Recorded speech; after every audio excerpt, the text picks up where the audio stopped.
விவரங்களை செய்தியாளர் கிருஷ்ணமூர்த்தி வழங்க கேட்கலாம். கிருஷ்ணமூர்த்தி, இந்த வழக்கானது டிசம்பர் 11ஆம் தேதிக்கு தள்ளி வைக்கப்பட்டிருக்கிறது. இந்த வழக்கின் விவரங்களை பதிவு பண்ணுங்க.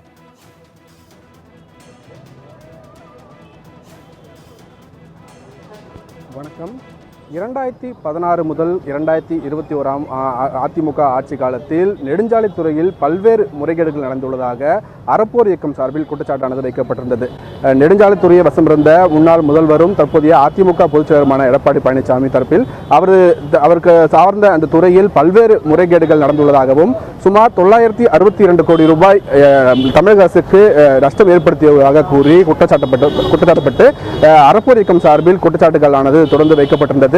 இந்த நிலையில் தனது நற்பெயருக்கு களங்கம் விளைவிக்கும் வகையில் இந்த செயல் ஈடுபட்டு வருவதாக அறப்போர் இயக்கத்திற்கு எதிராக மான நஷ்டஈடு கோரி, அதாவது 1 கோடி ரூபாய் 10 லட்சம் ரூபாய் மான நஷ்டஈடு கோரி சென்னை உயர்நீதிமன்றத்தில் எடப்பாடி பழனிசாமி தரப்பில் வழக்கானது தொடரப்பட்டிருந்தது. இந்த வழக்கை விசாரித்த தனி நீதிபதி எடப்பாடி பழனிசாமிக்கு எதிராக அறப்போர் இயக்கம் பேசுவதற்கு தடை விதித்து கடந்த ஆண்டு உத்தரவிட்டிருந்தது.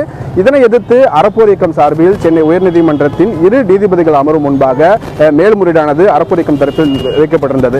இந்த மேல்முறையீடு வழக்கை விசாரித்த நீதிபதிகள் மகாதேவன் மற்றும் நீதிபதி ஷஃபீக் அடங்கிய அமர்வு எடப்பாடி பழனிசாமிக்கு எதிராக அறப்போர் இயக்கம் பேசுவதற்கு விதிக்கப்பட்ட தடையை நீக்க மறுப்பு தெரிவித்து உத்தரவிட்டிருந்தது. தொடர்ந்து இந்த வழக்கானது உயர்நீதிமன்றத்தில் நிலுவையில் இருந்து வருகிறது. பின்னர் இந்த மேல்முறையீடில் கருத்து சுதந்திரம் தொடர்பாக எந்த ஒரு கருத்தையும் தாங்கள் தெரிவிக்கவில்லை என்றும் பொது வழக்கில் இருப்பவர்கள் அரசியல் விமர்சனங்களுக்கு தடை விதிக்க கோர முடியாது என்றும் அறப்போர் இயக்கம் தரப்பில் தெரிவிக்கப்பட்டிருந்தது. ஏனென்றால் அவர் நெடுஞ்சாலைத்துறை அவர் வசம் இருந்ததால் மட்டுமே தான் அவரை பற்றி நாங்கள் கருத்தை சமூக வலைதளங்கள் பதிவிட்டதாகவும் அறப்போர் இயக்கம் தரப்பில் தெரிவிக்கப்பட்டிருந்தது. இந்த நிலையில் தான் இந்த வழக்கு விசாரணையானது சென்னை உயர்நீதிமன்ற வளாகத்தில் இருக்கக்கூடிய மாஸ்டர் நீதிமன்றத்திற்கு மாற்றப்பட்டு அங்கு சாட்சியங்கள் விசாரணைக்காக வைக்கப்பட்டிருந்தது. இந்த நிலையில் இந்த வழக்கு இன்றைய தினம் காலை 10:30 மணிக்கு நீதிபதி மகாலட்சுமி முன்பாக விசாரணைக்காக எடுத்துக்கொள்ளப்பட்டது.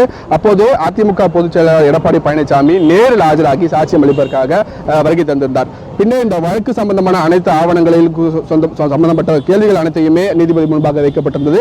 இவை அனைத்திற்கும் நான் கையெழுத்து போட்டதாக நீதிபதி முன்பாக எடப்பாடி பழனிசாமி தெரிவித்தார்.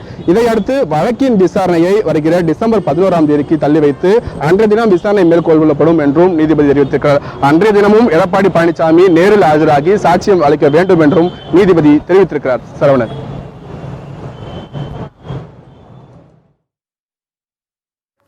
அறப்போர் இயக்கத்திற்கு எதிராக எடப்பாடி பழனிசாமி தொடர்ந்த மான நஷ்ட வழக்கு டிசம்பர் 11ஆம் தேதிக்கு ஒத்திவைக்கப்பட்டிருக்கிறது. விவரங்களை வழங்கியதற்கு நன்றி கிருஷ்ணா.